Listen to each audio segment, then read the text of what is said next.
Brilliant. That's good. So great to see a few faces. Same old faces from last year, just another year older, I think, in most cases, but never mind. I'd like to welcome you all to the CPS 8x8. Right. Well, welcome to you all anyway. You know basically the format. Unfortunately, there's no food tonight, so you have to sort your own food out. We're not running around with all the cakes. I would like to actually welcome at this point Chris Palmer. The beauty about this is that we can actually get people from all over the place, and Chris kindly stepped in. And I hope I know he was here earlier. Yeah, I'm here. Yeah, there you are. Well done, Chris. Chris Palmer from Ickenham in Uxbridge is a fellow of the RPS, holds a DPABG and an E-Fiat. So we're in good hands tonight. It's usual thing. We're going to run through everything, all 64 images, and then Chris will start doing his assessment on them. It's marks out of 20. The top marks, he will probably hold some back and look at the end. As you all know, there's one main trophy for the club winner and one for the best image. So without any further to do, it's over to Stevie, and you will now be all muted and cut off. So good luck, and we'll see you at the break. Okay, you seen that, Vic? Yes, we can see that. Okay then.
Okay, well, a lovely selection of pictures. Good evening, everybody. It's nice to have the opportunity to be invited to judge this prestigious competition. It was a joy when Colin Westgate contacted me and asked me if I'd do it. And I know that this is intended really to be a print competition, and as someone who always staunchly supports printing and print workers, I understand, of course, through this wretched COVID nonsense, we are having to use PDIs and Zoom. The one advantage of it is that my journey home won't take quite so long this time. So good evening, everybody. It's nice to meet you all, and I'm really looking forward to commenting on the pictures this evening. So we start off with this image. I missed this title. Can you give me the title again? A Final Prayer. Thank you very much. So these reenactment situations give us opportunities perhaps to create a more emotive photograph. And the ingredients of this picture is broadly okay. The soldier is apparently looking at the Bible, and the fact that we've got the inference of an American magazine perhaps tells us a little bit more about the character. Perhaps a slightly lower camera angle, or if we had the ability to look more into the face of the individual, it would be a more compelling photograph. I do think that there's a sense of visual competition going on between the subject and the bright element of the mantelpiece behind him. Maybe greater differential focus would have helped to separate him from that slightly competitive background. So it's a pleasing picture, but not one of the better ones this evening. And so I start with a 15.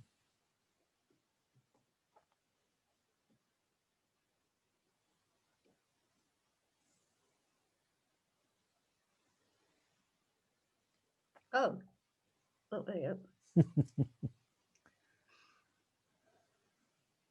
A frosty morning, yes. Well, the way the temperature seems to be dropping at the moment, perhaps it won't be too long before we'll have the opportunity of getting out with the camera and recording these magical moments. And sometimes the warmth of the home keeps us in when perhaps we should be venturing out to explore visually these wonderful conditions. And we have some pleasing colours and interest in this fungi, which has quite a strong colour to it in comparison to the surroundings, which are broadly green. But I think in order to put over this feeling of texture, we need a much greater depth of field. This has been shot with a very wide aperture, so we only have a very narrow band within this picture that is sharp. And certainly I think that the nearmost part or portion of the main subject fungi needs to be significantly sharper and crisper so that we can really feel the texture of the frost as well. The lighting is pleasing and the exposure is okay, but we do need to pay attention to aperture, and perhaps putting the camera on a tripod would help too. 13. Jug of flowers. Thank you. It's pleasing to note quite a wide variety of subject matter this evening, which is much more interesting than is sometimes the case when I go and judge at a club, and they might all be studio pictures or natural history pictures. So the variety gives me something a bit more interest from my point of view. And the high key presentation of this and the arrangement of the flowers apparently emanating from the jug I think has been quite nicely recorded, and the overall feeling of the photograph comes through quite strongly.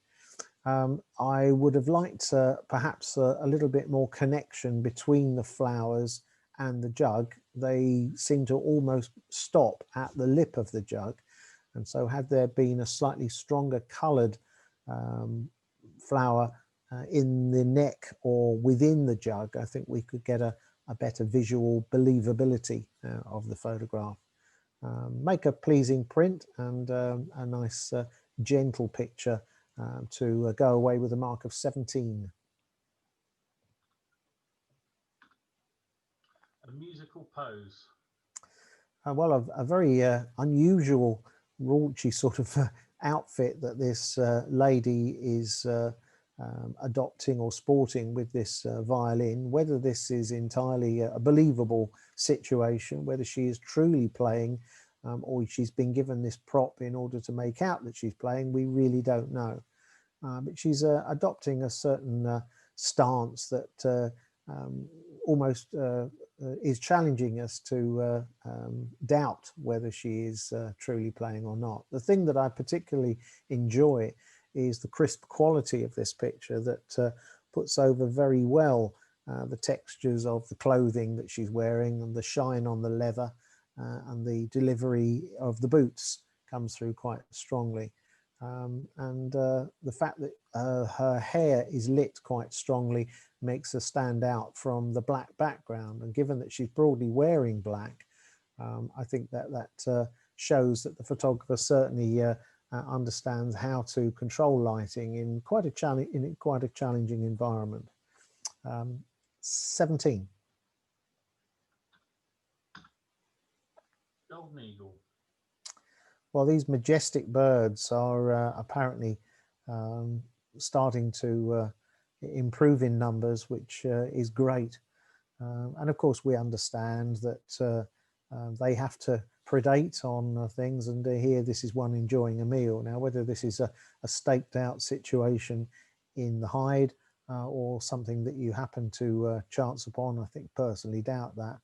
But the quality of the photography is wonderful. And I can really feel the sinews of the prey as it's being extracted from the into the mouth of the golden eagle, and the addition of the apparent falling snow or rain gives a greater feeling of the natural world. And in my opinion, the better natural history pictures look natural, and I think this picture certainly does. So I'd like to retain this one for final consideration and marking, please. Inside a hoodie. Well, the strong design of the fabric of the hoodie makes for quite an impactful image, coupled with the pose that the model is adopting.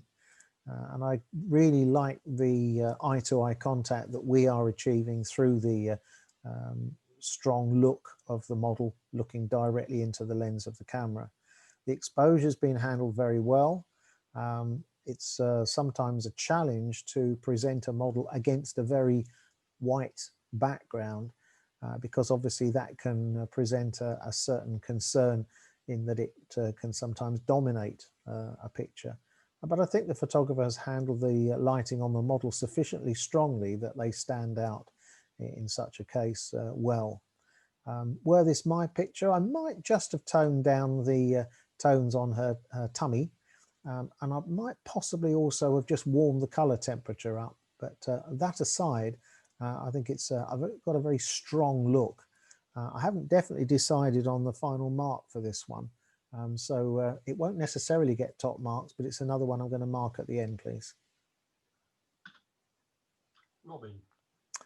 Well, funnily enough, this afternoon I was just trying to tidy up a bit in the garden, and the ever-present robin was back looking for morsels. And it's always enjoyable to see these characterful birds when we're out and about. And there's a nice sharpness on the eye. Perhaps it's got a little morsel of something in its beak. It's perhaps, in terms of the aesthetic side of the picture, somewhat obscured by the leaves, which I would have liked a cleaner view of the bird. And it's a bit big in the frame too. So there might be an opportunity to perhaps change camera position or wait until it's in a clearer position, and then it would be a more acceptable and cleaner overall image. 14. Tourmaline sun angel in the Ecuadorian rainforest. Well, I've never been to the Ecuadorian rainforest, and neither am I ever likely to see one of these majestic birds. And when they are lit in the way this photographer has presented it, this fluorescent colour of the plumage comes through very powerfully. And it's quite pleasing to see a similar colour echoed in the background. So there's a pleasing continuity of colour through the depiction of the bird and the background. And the only significant colour within the picture, of course, is provided by the bird from which it is harvesting the nectar. So it's a good, accurate, clean piece of photography of a beautiful bird. So I'll mark that one at the end, if I may, please. A host of flavours.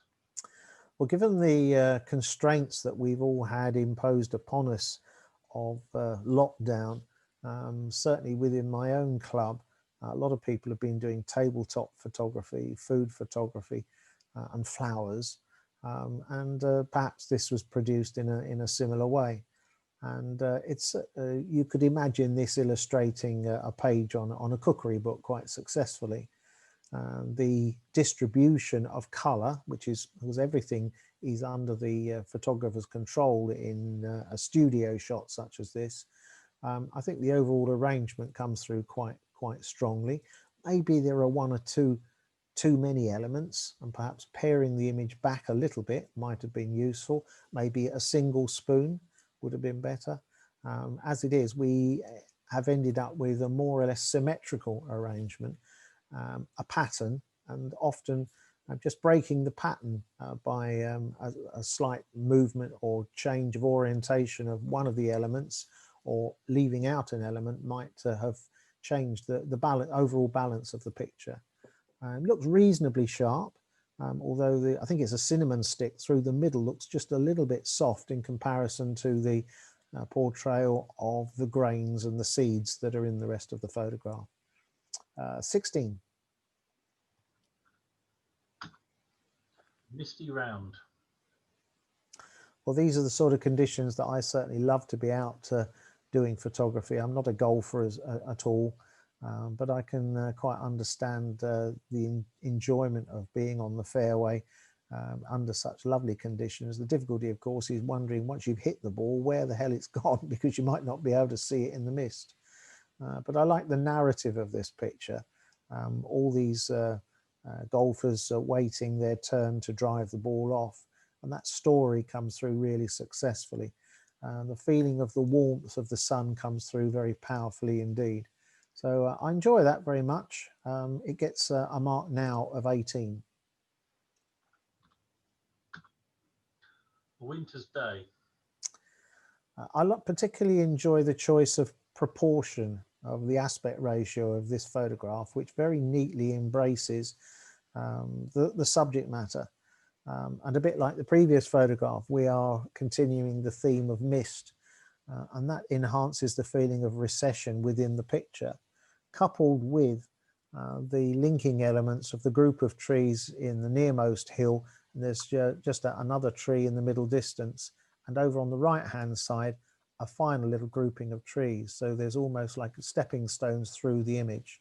Control of lighting has been quite nicely handled. The use of the walls in the foreground imparts a certain sense of rhythm to the picture, which I particularly enjoy, coupled with the layering in the sky. I'd like to mark that one at the end, if I may, please. All alone. Well, I've just returned from a trip down to Cornwall last week in the most horrendous weather. It was not a good week for photography, but nonetheless, it was good to be away from the house and back on beaches, which are the locations I always enjoy exploring. And this is a slightly different viewpoint or approach for the traditional pictures that we would expect on a beach. And this rather interestingly coloured shell is our subject matter, and everything else has been softened off in relation to it. I don't know whether the photographer has imparted a slight tonal vignette, but washing out to slightly lighter tones around the outer edges. I'm not convinced about that thought process, because of course it then draws the eye out of the picture. But it does impart upon the picture a slightly high key photograph. I'd have liked the photographer to have gone in a little bit tighter on the shell, made it a bit bigger and stronger within the picture space. As it is, it's fighting against the proportion of the rest of the picture. So going in a little bit tighter, but still achieving that quality of control of depth of field within the shell would have been my thought. 15 for that one. Bee's knees. Yes, I suppose if we look really carefully, we could just about see the bee's knees. On the preview, I was just a little bit suspicious as to whether the bee was truly part of the original picture of the flower or whether it had been superimposed. But if it has been done, then it's been done very well indeed. The lighting is perhaps rather contrasty for the true appreciation of this scene. And I do find the background greens, particularly above the bee, a little bit assertive and strong. So if you imagine this picture with perhaps slightly quieter colours in the background, and perhaps pulling the saturation up a little bit on the subject flower, the whole picture would have a greater visual strength. As it is, there's a lot of competition going on between the background and the main subject. I applaud the clarity that the photographer has achieved in the bee itself, but there is the aesthetic consideration which I'm always drawn to, being as I am a pictorialist. 16. Count von Werther. Well, these reenactment situations and steampunk conventions provide photographers with a lot of subject matter. I particularly enjoy the quality of the photography of the jacket that the man is wearing and his hat. There's a fantastic texture and feel of the fabrics which comes through really quite strongly. And I don't know whether he has been superimposed on a background, but there's a certain sort of feeling of a cutout effect, certainly around his hat. And it just concerns me a little bit, coupled with the tonal control across his face. Because if you look at the blacks and the contrast within what he is wearing and upon the hat, there's good tonal range and good rich blacks. When you look at his face, which has probably been lightened, you need to revisit levels, and so that you get a continuity of contrast through the whole picture. So there's a slight technical issue, firstly in sort of edge effects where he is juxtaposed against this background, and in the control of the tones within certain parts of the subject. But it's quite an interesting picture. 15. Dahlia. I always have an emotional attachment to dahlias, only because my father used to, who's no longer with us sadly, used to spend a lot of time growing prize dahlias in the garden many years ago. This is a nice tribute to a beautiful flower in very, very good condition. And I'm not quite sure how it has been lit, but I'm quite pleased to see a suggestion of light shining through the vase beneath the dahlia that separates it out from the black background. The one thing I wondered about is whether it would be better to have a bit more of an understanding of what it is situated upon. Certainly under the viewing conditions that I'm looking at this image, it all seems to be floating around in a sea of black, and there is an equidistant spacing between the top of the flower and the edge of the frame, and the base of the vase and the edge of the frame. It just feels a little bit rigid, a little bit tight, and maybe we could have introduced just a slight variation in lighting to get a completeness of the stem of the vase, and perhaps also a bit more fill onto the base so that we can see that it is actually grounded upon something. 15. Humpback whales, bubble net feeding. Well, I think we're very privileged in these days to be presented with just fantastic natural history photography on television.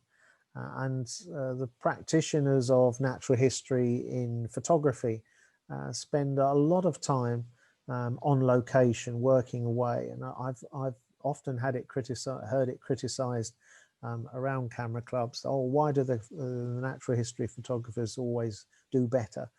Actually, they often invest a lot more time than other photographers in what they're trying to do. And I find this a wonderfully informative picture of what must be a fantastic thing to witness, albeit from hopefully a safe distance. I love the way the sea is washing off the fin over on the right hand side, and presumably this is a feeding frenzy of a group of these whales, and I enjoy the inclusion of the gulls as well, which enhances the narrative of the picture, and it works very, very effectively in this sort of semi-panoramic format. So this is yet another one to be marked at the end, please. An Italian road trip. Well, it's pleasing that the photographer has photographed a characterful Alfa Romeo, so it's in keeping with the title, and it's a little sort of, I don't take this in the wrong way, a snapshot really of a couple perhaps deciding where they're going to go next on their trip. The lighting is really not of the best. It's very contrasty, and we're sacrificing detail in the blonde lady's hair.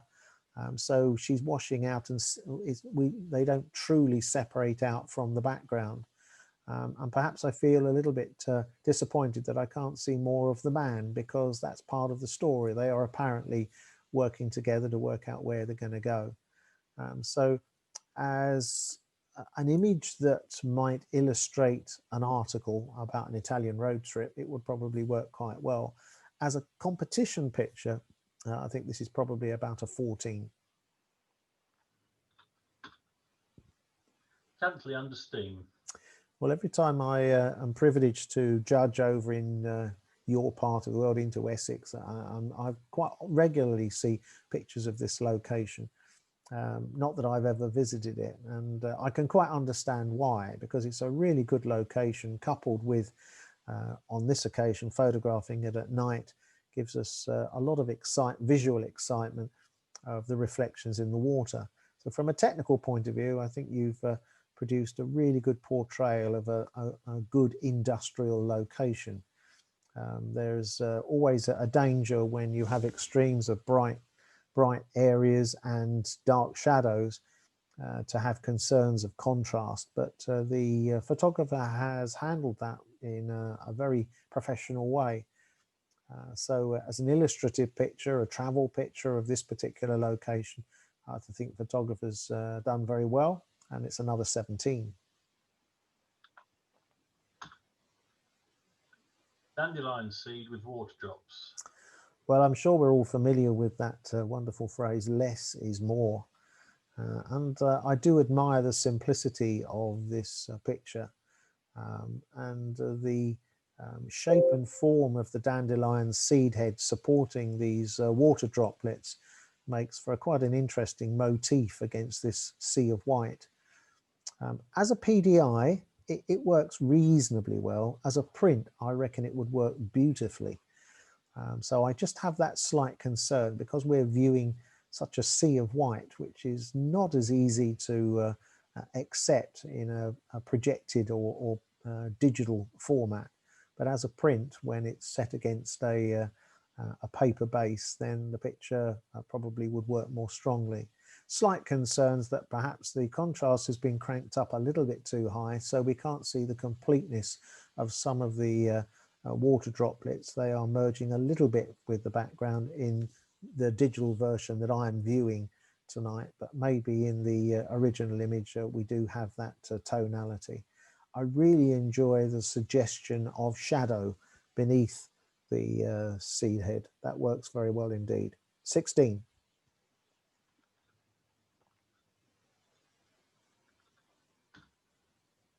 Josie in white. So often I am presented with pictures that are presented in a high key fashion, and the model will be dark haired, and it often doesn't work. And so I think that the thought process of presenting a high key picture with a blonde model works, I think, very effectively in this photograph. And it seems to me that the model in the pose looks quite relaxed. We can see that in the set of her mouth and the attitude of her sort of angled head. The eyes on an angle makes quite an approachable pose for us. The textures and handling in the hair is quite gentle and satisfying. Sitting within a square image, a square, of course, is a very passive shape, and she's presented very much in the center of it. So from an aesthetic point of view, maybe we could have done a little bit more with the picture shape to make it more pictorial and stronger. But I'm sure, I mean, the measure of a good picture is how do you feel the model would feel if you were presenting her with this particular image. I suspect she'd be quite pleased. This is a 16. Light fantastic. Well, I hope no one was damaged in the making of this particular picture. High-speed flash, I assume, to capture this exciting moment. And this is the sort of thing, of course, given the lockdown conditions, we could perhaps have a go at. Not that I've ever ventured into the studio. My love is for the natural world and to be out and about in the landscape. But I do admire the practitioners who can work in a studio in a controlled environment and create something. It's visually quite busy. The main element of the broken light bulb on the right hand side works quite effectively. I don't know quite what the blue object is. It's a visual puzzle for me, and maybe it's competing for interest with the shape and form of the identifiable light bulb, and not entirely successfully. So sometimes perhaps we capture a little bit too much within an image, but certainly from a technical point of view, it's been very, very well done. 16 again. Light over the fence. This is the sort of ingredients that I do particularly enjoy, and I like the arrangement of the 3 trees and this tiny little sapling that perhaps in a few years' time will be as big as the main subject trees that we have within our composition. The time at which the image was captured, I think, has been quite nicely handled. The reflection adds a certain extra strength to the photograph.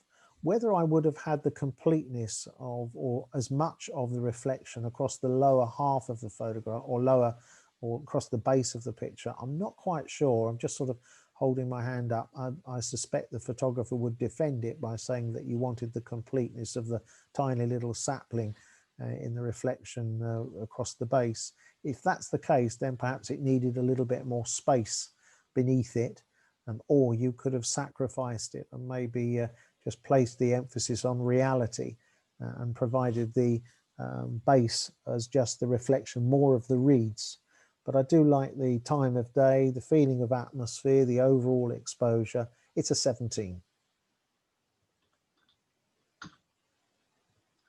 Misty Stour. Well, I spend quite a lot of time up in the West Midlands in and around Stourbridge, and it's surprising how many river stours we have in this country. I think this works very effectively in monochrome. It would probably be wonderful in colour as well. But I like the relationship between the magnificent, I guess it's probably a pollarded willow on the right-hand side, and the apparently fallen tree on the left-hand side. The textures come through in a wonderfully crisp way. And the lovely thing about photographing in the mist is it simplifies the landscape. So it might well be under normal conditions, we might well have power lines or more pylons or something that's not pleasing in the background.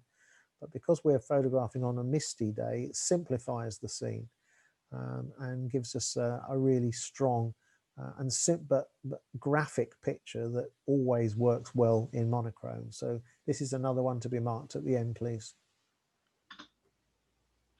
Umbrella. Well, photographer here enjoying the pattern that is revealed by viewing down through some beach huts. And the color palette perhaps isn't of the best. I do find that the green area across the top is a little bit assertive. And the title is supposed to be umbrella, but the umbrella being so small in the frame and not particularly significant in terms of color is really struggling to retain my interest because of the variety of other colors within the image. It's really losing the battle for the overall competition within the picture. Were you to crop out that slatted area of green across the top, I think the umbrella would start to become a little bit stronger, but it really needs a better element in the distance to reward our eye as we wander down this pattern. 13. Beached. A photographer here who, although presenting me with a PDI, is almost presenting it as if it is a print. And I do debate the wisdom of that approach. But leaving that aside, let's look at the picture, which has been quite nicely photographed. There is a good quality of detail in the boat itself, and the background works quite nice in harmony to it. There's a feeling of light, both in the sky and the reflections on the creek. It's always a moot point as to the time when we photograph these particular boats. Maybe would it be more interesting if there was more of a suggestion of water around the boat, or perhaps if there was another additional element within the image to serve as a foil to the main subject. So had there been a man down working on the boat, it would just bring the picture alive to life and make it a more compelling picture. So it's a very safe photograph. 14. Fisherman's hut. I think one of the things that I do sort of measure or try and assess when I'm judging is the amount of input that the photographer has placed in an image. Where is their personality? Where is their vision coming through? And I think this photograph makes that point quite strongly in this photographer's true appreciation of a superb sky as a foil to the fairly traditional pictures that we might see taken at Dungeness, which I suspect is where this photograph was taken. Whether this sky was truly there or whether it's been superimposed, I don't know. And you're a clever lot over in your part of the world, so it would be possible to do it, but it has a believability about it, which I'm happy to accept. So it has a strong initial impact. If the photographer had had the opportunity to get in just a little bit closer to this hut, I think it would have been even stronger too. As it is, we visually have to negotiate a fair number of pebbles before we start to get to some true ingredients. And just a slight movement forward to make the subject bigger in the picture space relative to the rest of the ingredients would have made the photograph even stronger. 16. Into the wind. With the overlay or addition of textures to an image is quite a popular theme these days, but it works quite well with this shot of a yacht, and the color harmony within the image, the overall fairly pastel tones, both of the background and of the boat itself, work very effectively, again within this square image. And it would, I'm sure, make a very pleasing print that many of us would be pleased to have on the wall too. 17. Just Emma. I particularly like the big eyes of Emma. You know, she looks in just very slightly through the side of her, you know, sort of she's not viewing the camera square on her. Her face is orientated a little bit to the left as we view it, and yet her eyes are swiveled across to give almost a sense of suspicion or some other emotion coming through into the picture, and that makes it very attractive for us to view this particular lady. The adornment of her, the threading around her hair and around her neck is most unusual. The one concern, I think the photography of the metal work is superb. One area that I just have a bit of a concern about, and I'm desperately, I've got my super glasses on, but her eyes just don't look quite as sharp or as crisp as I would expect or indeed require. Because she has got quite heavy makeup on, the dark and the way the lighting has been handled has put quite strong shadows into those eye sockets, and we need that crispness and clarity, perhaps a little bit more light in there to truly connect. But the rest of the picture has been handled very well. 16. Light-headed. Well, it's interesting to the juxtaposition of pictures, the way they are sequenced. Of course, the clubs have no control over that. So we go from a formal portrait in the previous picture to something a little bit more wacky here. And I have no idea how big or how small this particular piece of, I suspect it's probably glassware, is situated in a little bowl. The thing I particularly do enjoy is the choice of colours, which the reds and the blues in the upper half of the picture I think work quite successfully. And I think that's really probably where we would expect to be drawn. But the strongest colours really are the bright yellows across the band, across the base of the picture. And I just question the wisdom of that colour choice. So if you imagine the base being not quite so assertive in terms of colour, and perhaps again we've got a very centrally placed subject, both the face and also the bowl that is situated within. Perhaps we could have used the picture space a bit more creatively. The other thought I had about it was this sort of band of blackness that's coming in from the top left hand corner into behind them, the head. Maybe that's what's creating the fire. I really don't know.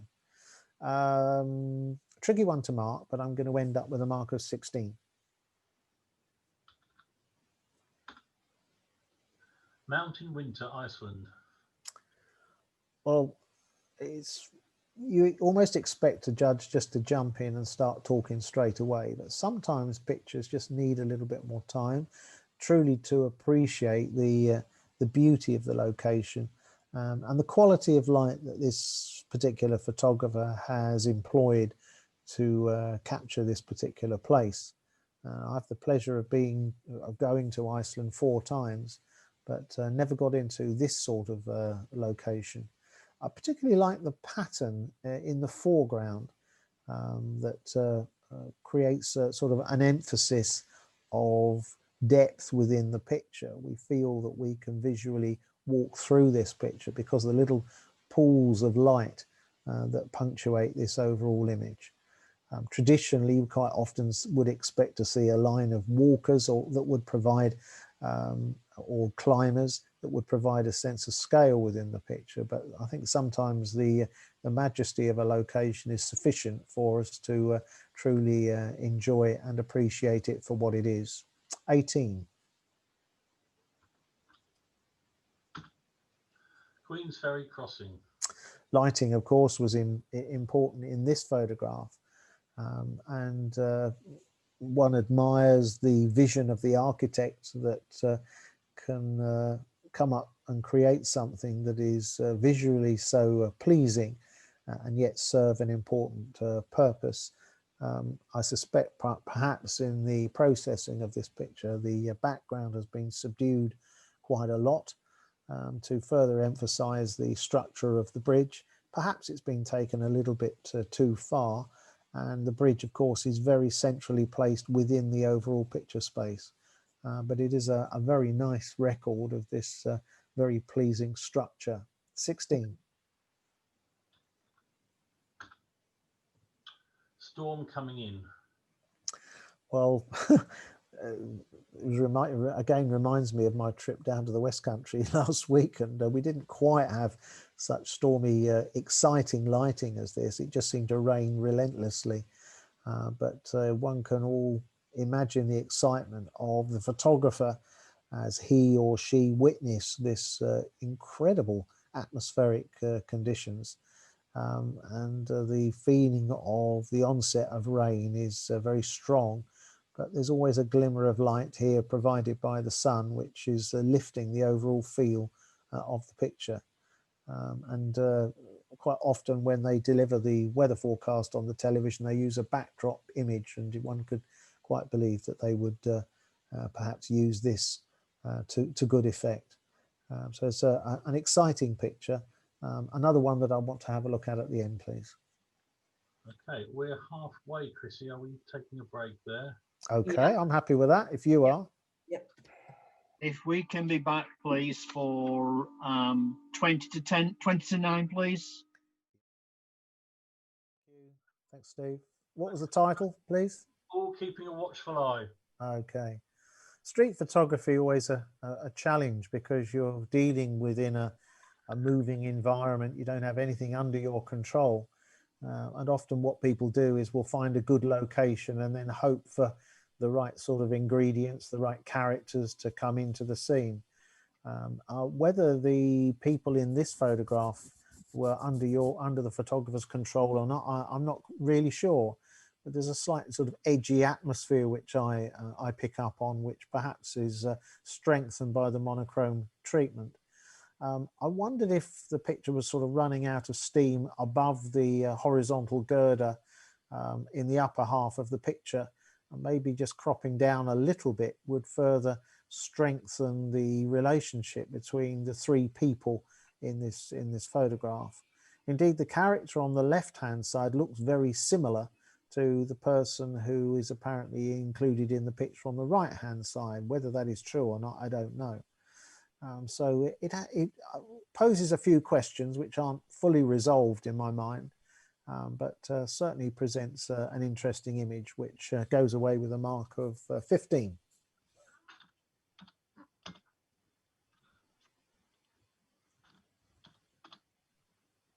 Camargue Run. Very popular subject matter. Many photographers have been privileged to go to this lovely part of the world and witness the roundup of these beautiful horses.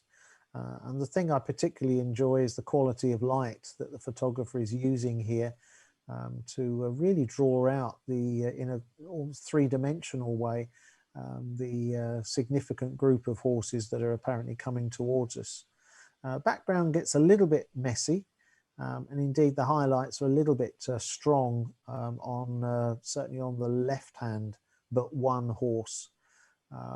So not an entirely satisfying image because of the visual competition going on between the way the sky is breaking through the image in the upper half of the photograph.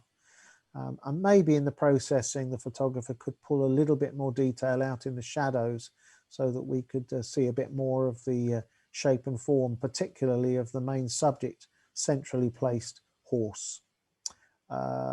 16. Enter the Dragon. Never a great fan of sort of semi-humorous pictures of natural history in the natural history vein. I think it's far better to identify what a particular insect or creature is and then just use that simple title. It's always fun to see these beautiful little creatures alight on a stem. They will often return to the same stem after they've done their patrol, and perhaps that was a situation when this picture was taken. It's a picture that is not easy to take to get that technical quality, and sadly the photography isn't quite in control here because we don't have sufficient depth of field. The only part of this picture which is crisp and well rendered is really the back of the head of the insect, and the rest of the picture is a little bit indistinct and distracting, particularly also that highlight on the edge of the picture over on the right hand side. So ideally you need to find a slightly simpler overall location where they might alight, and then get the technical side of the picture right as well. So this is a 13. Look, listen, watch. One senses the interaction between these two people. The man on the left-hand side, a little bit shorter, is perhaps imparting his wisdom to the younger man on the right-hand side. It's a shame, perhaps, that he is orientated away from the camera. If you had both of these people in profile, it would have made for a much stronger narrative of the overall scene. I like the inclusion, just the inference really of the two steam locomotives that provide an understanding of where we are in this particular image. I'm not quite sure whether in the sizing of this image the photograph hadn't been slightly distorted, because certainly the figure on the right looks unusually elongated from the waist up. Which looks slightly unnatural to me. 15.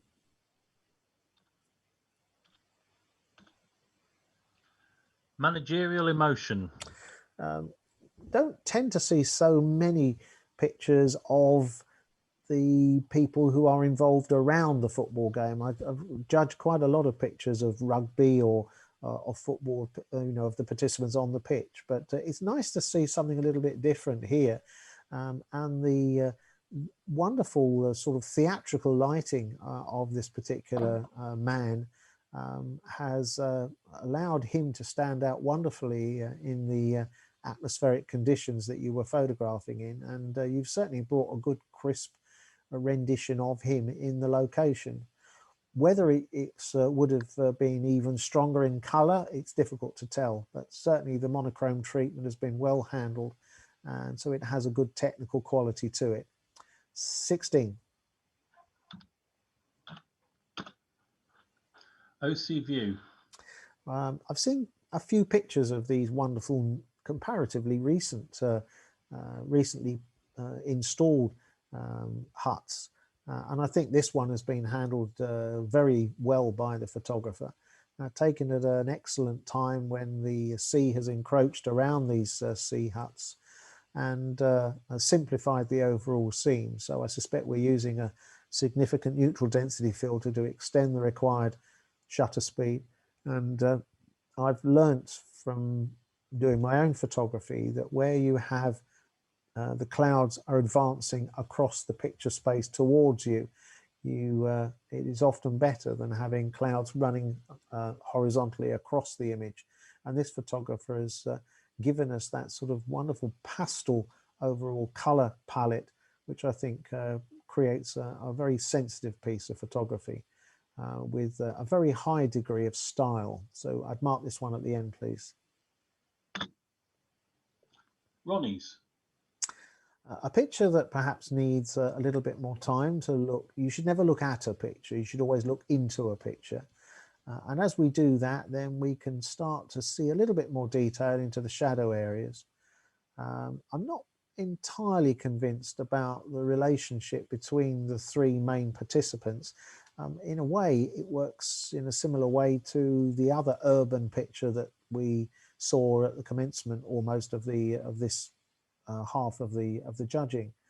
The sort of slight mystery of the figure underneath the umbrella on the right hand side, probably a man on the phone in the middle, and then the doorman coming out on the left.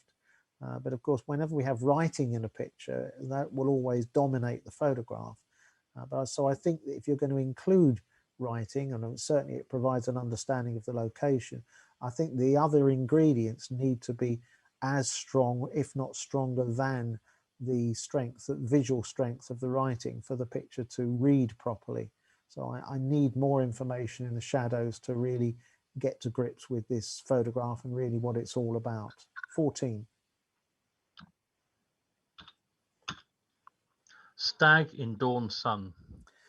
Well, if one were a hind in a harem of a herd of deer, one you would look across and understand the importance of the stag by the number of points that are being displayed. So from the point of view of an illustration of the stag itself, the highlights on the points of the stag serve to give us an understanding of the importance of this particular male deer.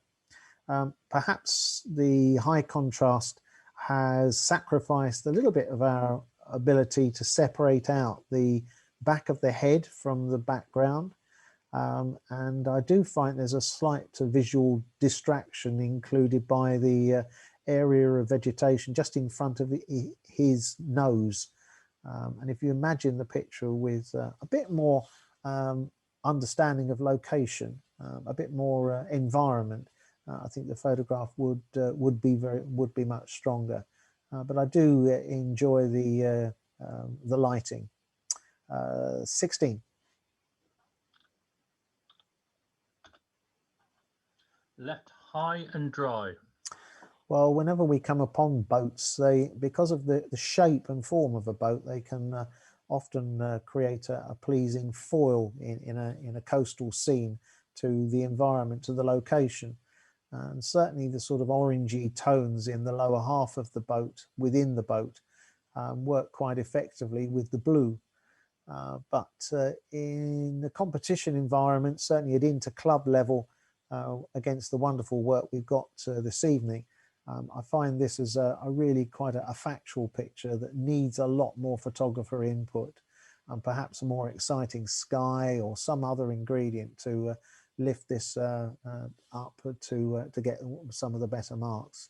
Certainly there's a pictorial quality imparted by the reeds in the foreground, and maybe we could have made a bit more of that. 14. Man in hat.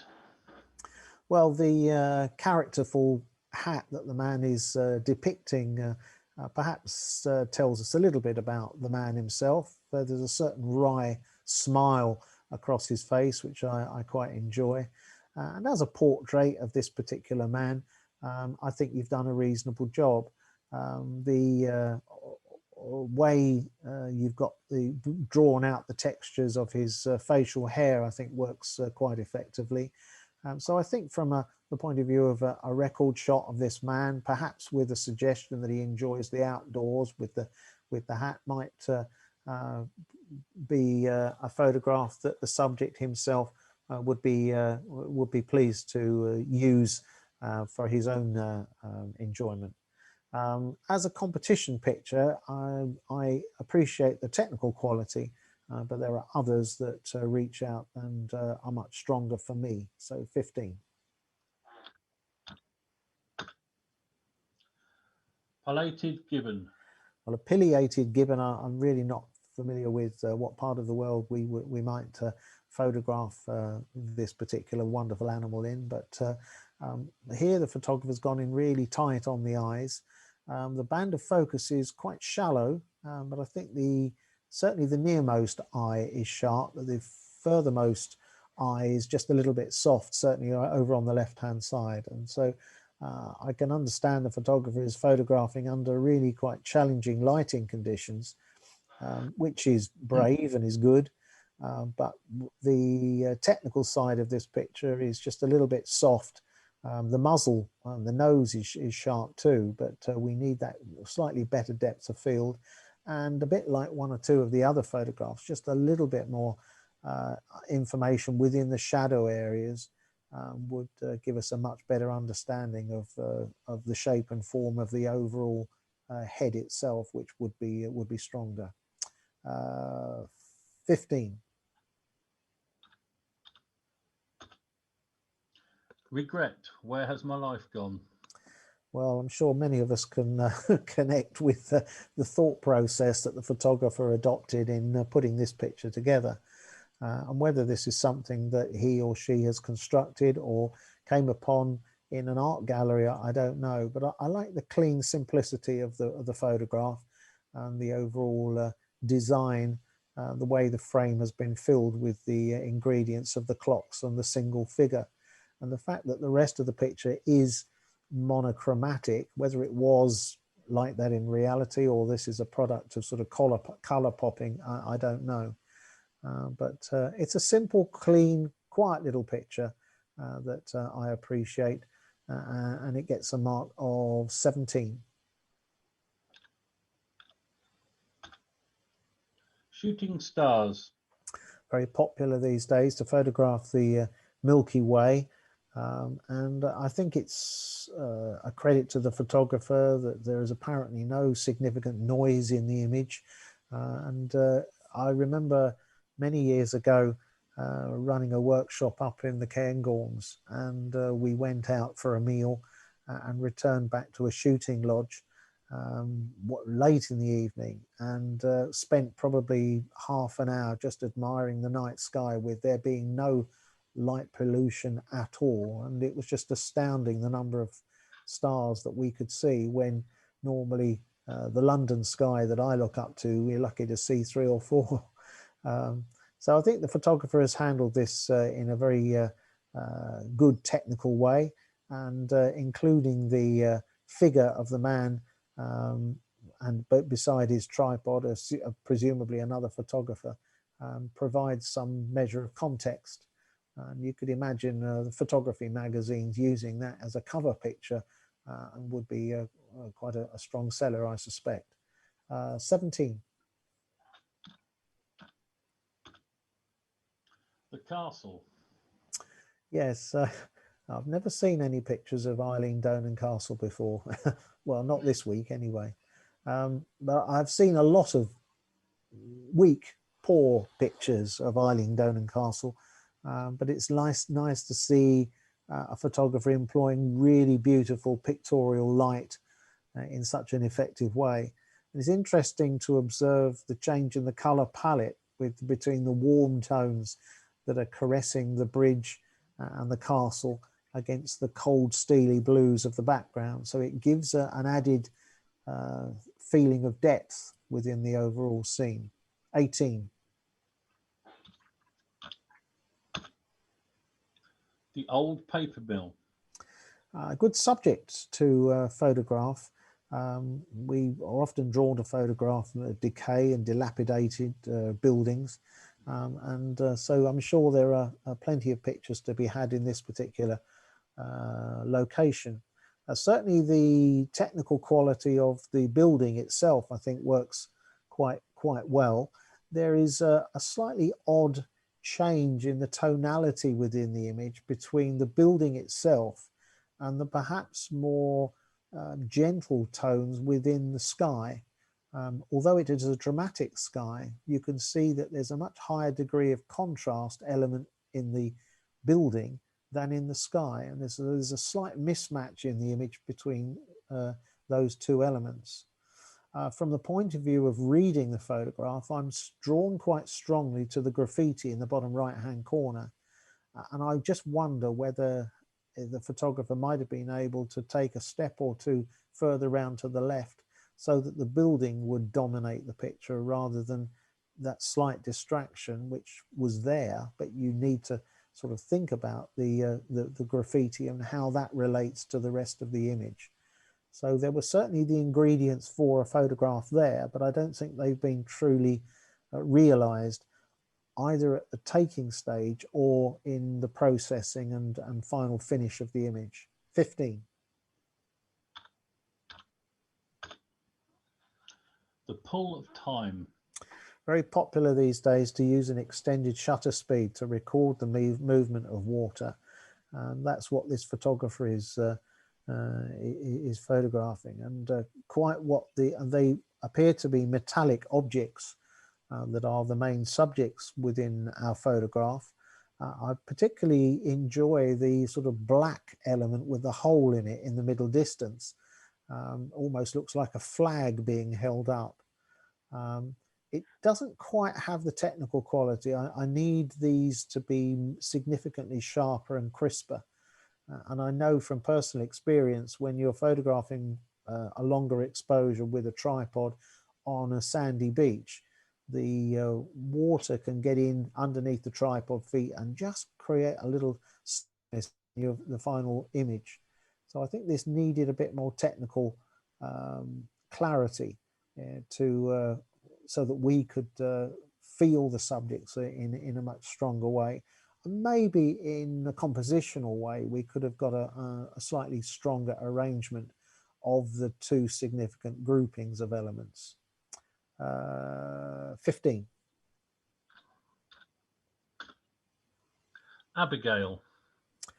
Well, the hair light, I think, creates a wonderful separation between the subject that has beautiful eyes that have been drawn out by the quality of lighting within them.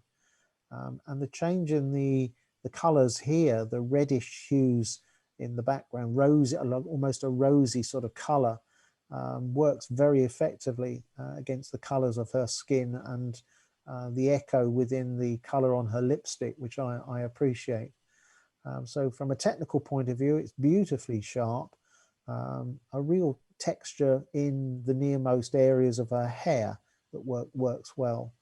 And the simplicity of her dress works well with the rest of the image. It's not the most exciting photograph. It's quite a static pose, but it's very well handled. 17. Harmony in white. Well, we saw a similar style of picture really in the first half with a jug, if you remember, and a sort of a diagonal arrangement of flowers. And here we're working with they're not snowdrops. My mother has some of these in her garden. I can't remember what they're called, but they provide just a really subtle change of color of green in what is otherwise an exercise in white, which requires incredibly skillful lighting in order to reveal the roundness of the vase and the egg and the white surface upon which they are situated. Another image very competently arranged within a square format image. So I think it's a very tasteful photograph that would again adorn many people's walls to good effect. 17. New York Skyscraper. Well, when we're in a modern urban environment, architecture can often find or provide us with good subject matter. I do appreciate the extreme depth of field that's been handled here. So it's apparently quite sharp from the bottom left-hand corner right through that strong diagonal up to the distant peak of the skyscraper. The colour, predominantly blues and red, work quite well.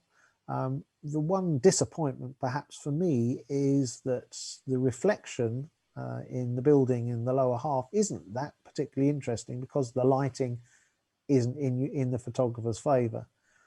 So I think it's a case of finding the design of the image and then waiting perhaps for the lighting to be more conducive to make a stronger overall statement. So if you imagine the lighting hitting that the building that is in the reflection, I think it would have made a much stronger picture. 15. Rock Rose. Not familiar with a rock rose, but here a photographer in the macro world and a really good band of focus, which is usefully embracing the center of this flower. The outer edges of this picture look dangerously bright to me. In addition, the highlight at the extreme center of the flower. I'm sure there's a technical name for it, and my memory won't allow me to recover it. But I just think that perhaps in the processing we could have just controlled the overall detail in the highlights to recover some of that, and it would be a better picture. The inclusion or use of water droplets always gives a better feel within an image. 15. Saxophonist. I can really hear the music. Can you? You sense that he is really lost in the moment, and it looks a believable image. Quite often I'm presented with photographs of people apparently playing musical instruments, but it looks false. But this has an authenticity about it which I respond to. Very nice technical quality. Often the light levels in jazz locations are pretty poor, but the control of sharpness and clarity, no obvious noise, makes this a very effective portrait of this saxophonist enjoying his playing. 17. Searching for water.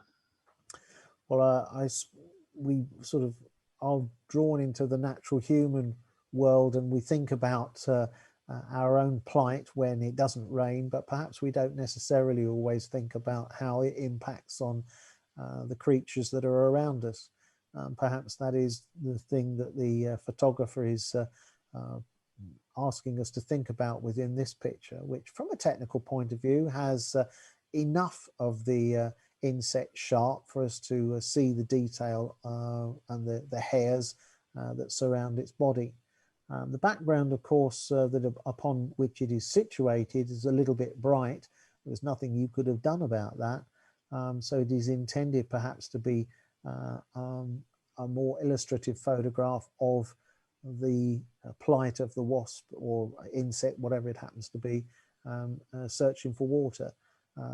So as a competition picture, maybe we would want it to be in a more sympathetic aesthetic location, which didn't have quite such a bright background, and maybe just a fraction more depth of field too. 16.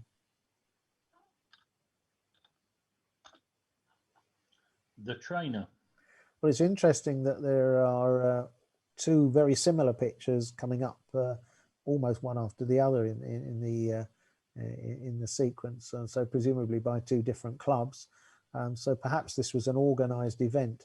I think the portrayal of the horse is magnificent, and I particularly enjoy the rendition of the hairs around the tail that almost echo the upright nature of the horse itself.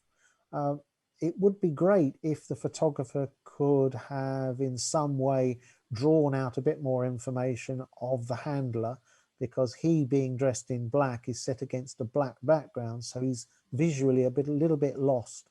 Because the horse is wonderfully white, it stands out beautifully in such a location. 16. The violinist.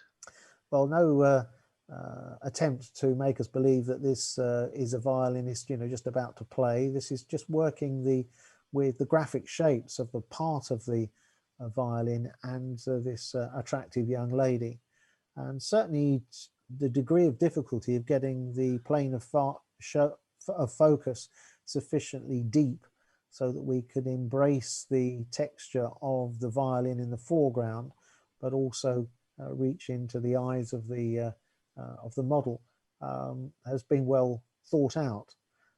It feels perhaps a little bit awkward, but that we're clipping through half of her ear, and maybe by either having the completeness of the ear or cropping in a little bit tighter would make a stronger picture. So a well-handled graphic picture that shows me that the photographer is thinking a little bit harder about what they're trying to do in the studio with subject matter such as this. 17. Cheetah with Thompson Gazelle. Surprisingly few natural history pictures in the competition tonight, but this is a good strong picture that has a very pleasing color harmony about it. And of course it's part of the lifestyle cycle of the cheetah that it has to predate on gazelles such as this. So it's a sad picture from that point of view, but I'm sure from our understanding of raising cheetah cubs, it's a part of the food chain. And an excellent natural history picture. 18. El Entrenador. Yes, the attitude of the of the horse is broadly similar to the previous picture that we had. Perhaps the lighting isn't quite as dramatic on the horse as in the previous picture, but certainly the attitude of the horse is similar, and yet we can separate out the handler better in this photograph, but it doesn't quite have as strong a pictorial quality as the previous picture. So there are pluses and minuses when I compare the two, and it would be great if I could see both side by side, but we're not going to bother with that. We just give this one a mark of 16. OC. Well, I'm familiar with the pictures of the beach huts at OC, but I'm not familiar with this situation. So quite what this is all about, I really don't know. I enjoy the color harmony between the yellows of the fireworks or the artificial lighting, whatever it is, and the blues of the background, and it certainly creates quite a dramatic initial impact on the image. Perhaps it becomes a little bit untidy in the bottom left hand corner. Maybe we could have made more of the lines of the walkway leading down to this lighting effect, rather than including perhaps a little bit more of the location, particularly on the left hand side or bottom left hand corner. So from a technical point of view, you've done an excellent job, and it's an unusual picture that ends up with a mark of 16. Sparring bulls. Back to the natural history world, and we understand that these bulls, when they're fighting for dominance within the herd, will sometimes spar, and so this is what this photographer is up to, and the feeling of confrontation of the battle that's about to go on or is taking place comes through quite strongly, and indeed the textures of the elephant's hides has been nicely recorded. The lighting on the location wasn't the best for you, and so we end up with quite a bright area between the two elephants in the sky, and that does create a certain distraction. Nothing that the photographer could have done about it really, unless maybe adopting a slightly different viewpoint to exclude that bright area. 17. Summing you up. Quite a lot of work got on in the processing of this picture, and it's a similar hat to a photograph we saw in a portrait earlier on in the projection of images. I like the overall pose of the man. He is clearly somewhat amused to be photographed, but it's a gentle portrait of this man. But I do find that the processing is a little bit harsh and a little bit naive, and looks rather too forced from my own personal point of view. And I would have been pleased at the taking stage to observe that little highlight that is encroaching into the image beneath his chin. And so a slightly higher viewpoint would have separated him out, and you'd have probably lost that distraction. 16.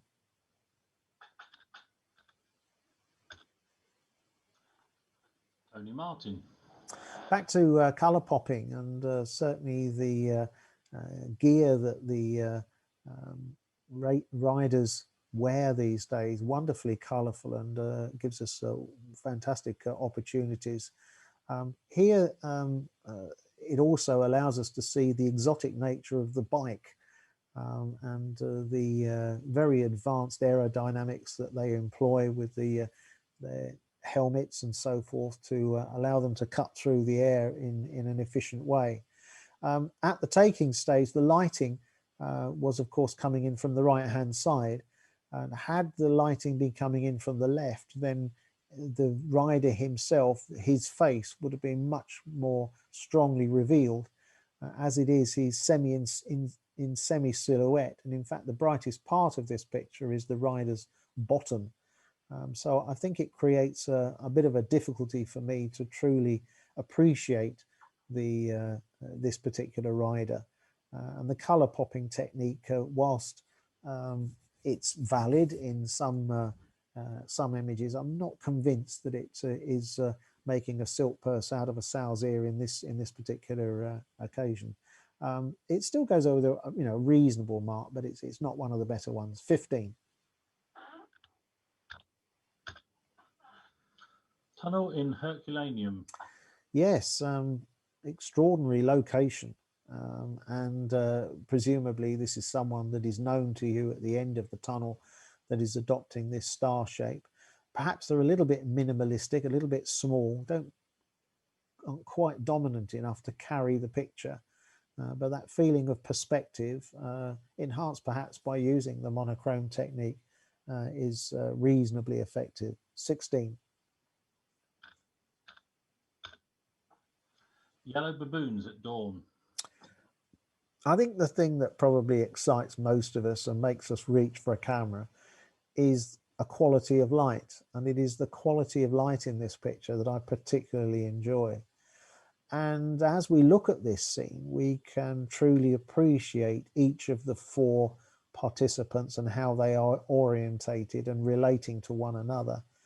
And I am often drawn to photographs, particularly in a natural history environment, that aren't the obvious photographs, that perhaps tell us a little bit more about location or habitat. And I think this photograph works very successfully from that point of view. And perhaps not an easy picture to handle from the point of view of exposure, but I think the photographer has actually achieved a very, very good final result here. I'd like to hold this one back. It might not get to the top marks tonight, but I'd like to see it again in the company of the better pictures. Okay. Right, would you like a run through of the held back, or you going? Yes, please. How many are there? Probably about 48 the way I go. 3, I make 4, it. 5, 6, 7, 8, 9. Yeah. Okay, fine. Yes, please. And Chrissy has already warned me that I've got to allow all those people that are scoring, that I've got to go gently with you, because you've got to write down the scores. Not all of these are going to get top marks, but these are the pictures that, from an aesthetic, a technical point of view, sort of excite me this evening. And so that's the reason why we're seeing these again. Lovely. Okay, so we start with the picture of the eagle, and as a natural history picture, I think that's been wonderfully done. I love the feeling of atmosphere, and the sort of feel of the steely stare of the eye of the eagle comes through very powerfully. 20. Enjoyed this, and I wanted to try and pull out as many different styles of photography where I felt that they'd been done well, to make comparisons. And now I've seen the run through, I think this one is deserving of an 18. Enjoy this. I've seen quite a lot of pictures of hummingbirds. It's a debatable point as to whether the flower is a visual distraction, but it's part of the scene and it's the way the bird lives. So 19 for that one.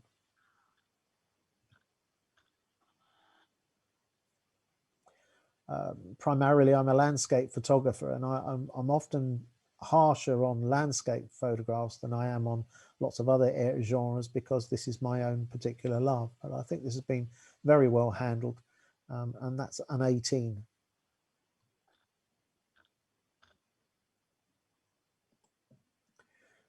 I just sense the drama of this location. I love the color palette. The technical quality is absolutely superb. I'd like to give this 21, but I can only give it 20.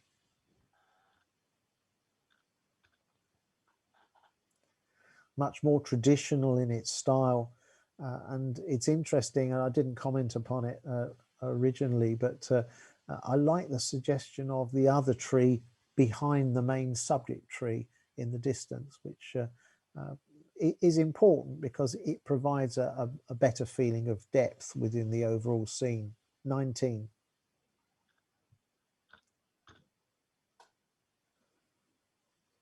And a fantastic location, truly exciting to witness these things that happen in our in the atmosphere. We often sort of stuck inside and we don't necessarily see them, but I'm so pleased that the photographer was out and about and managed to record this. 20.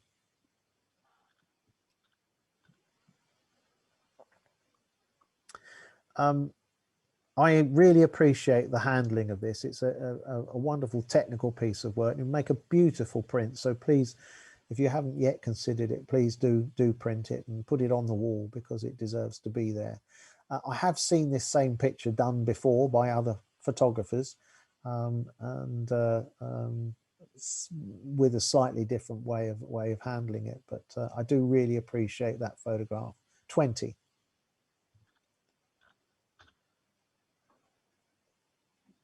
And I enjoyed this, and this wouldn't necessarily be pulled out by other judges, but I'm happy to look at it and really enjoy it. And I really do like the suggestion of the relationship between each of these four little creatures in a wonderful pictorial location. 19. Okay, would you like to see the 20s again? Yes, please. Okay, so we have the golden eagle. Yep. Humpback whales. Yep. Storm. Yep. And OC. Yeah, and the humpback whales is the photograph that will probably stick in my mind as I reflect on this wonderful evening of photography this evening. So that would be my top image. Thank you, Chris. Steve, would you like just to run through the top ones, please, and give the author and the club? No, Chrissy, you'll have to give the title and author. Stevie, you just go run through, please. What do you want, 19s upwards? Yes, please. Well, no, do the 18 as well, because there's an 18 in there, I think. There's 2 in there, yeah.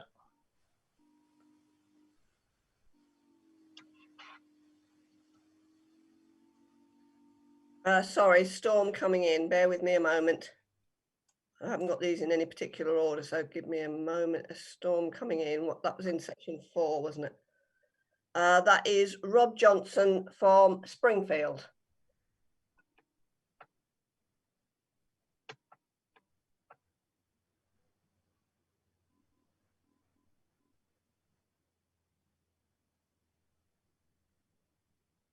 Have I frozen? No, just which one you want next? Oh, well, just go through the 20s. I'll find them. That's fine. Okay. OZ View. That's Chris Aldred from Colchester. Well done, Chris. Golden Eagle. That's Marnie McDonald from Colchester. Well done, Marnie. Okay, 19s. Would you like the 19s, Chrissy? Yep, you can do the 19s. That is Alison Johnson from Chelmsford. Well done, Alison. And Colin Brett from Clacton. Oh, well done, Colin. Great location. You want to do the 2 18s or have we? Oh, Yellow Baboons. That is again a Colchester shot from Martin Heathcote. Well done, Martin. Super picture. We've got 2 18s on here. Yeah. Inside the hoodie, that is Gareth Heath. Sorry, Gary Heath from Harwich. Well done, Gary. And one more. A winter's day, that is Jennifer Brett from Clacton. Well done, Jennifer. There were a couple of 18s that I attributed during the commentary. I don't know whether you want to pull those out. And well done. So we've got this one. A misty round, that's Zoe Harris from Malden. That is our own Colin Westgate, of course. He's a beginner. Yeah, obviously. Oh, Whelan Doolan Castle. What number is that? Any ideas? No, because I've put them in a different order. Oh, that was later on, wasn't it? Catherine Reiner. Yeah, 46, Catherine Reiner, Springfield. Thank you. And the last 18 is this one. Veronica. Veronica Rice, Chelmsford. That's Chelmsford. Thank you. Right. Would you like me just to confer with Pam? Have you added up yet, Pam? I'm just doing it. Just hold on a minute. Trying to keep up with you. She's got her abacus working. Right. I've just got one more to do. Hold on. I think. No, a minute. Hold on. Yep. Just you might. I don't know if you've got any from anyone else. Let me just do that a minute. Just keep trying to keep up. So I'm doing it on calculator. Leave you an image in the evening to look at in the meantime. While Pam's just finishing up, I would just like to say how much I enjoyed all the images this evening. Obviously, I had seen them before when I put them together for tonight's competition, but seeing them again with Chris's comments, I think has been an absolutely super evening. So every one of you that's put in it or got an image in, a pat on the back. Very well done. Oh, absolutely, absolutely. Yeah, so it's an excellent evening, and I thoroughly enjoyed it. And I applaud all of the work. Now, obviously, it's only my opinion, and although we are drawn together by competition, I think it's perhaps nicer to think of it as a festival, an appreciation of each other's photography, and that came through very, very powerfully this evening in so much wonderful work. We'll give a minute. I think while we're doing, Matt, can you unmute everybody, please? Yep, no problem. I think while we're just double checking the figures. Excuse me, Vic.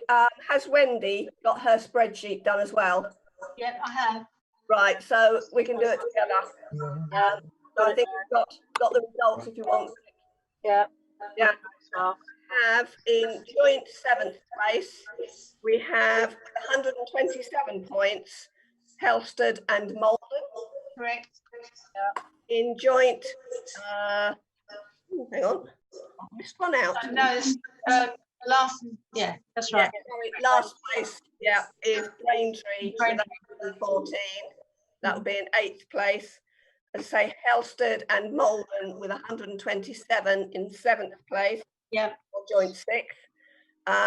In joint 4th place, excuse me, with 129 points is Harwich and Springfield. Correct. In 3rd place, 131 is Clacton. Yeah. In 2nd place is Chelmsford with 136. Yep. And Colchester takes the title with 148. Yes, agreed. Wow. That's good. Where did Springfield come? Springfield were joint 4th in Harwich. Oh, Thank well you. done. Thank you. Looks very much like we hang on to the trophy then. It was worth polishing it, Vic. Well done, everybody from Colchester. Right, it's a few. It's sort of echoing. Oh, people are talking or something. I think Chris, can you just verify the overall winner was the Humpback Wales? Correct. Yeah. Well, that one's here as well, but I'll be seeing the author next week, so I'll give it to him. Can you just give me the name of who that is? It's by? Derek Howes.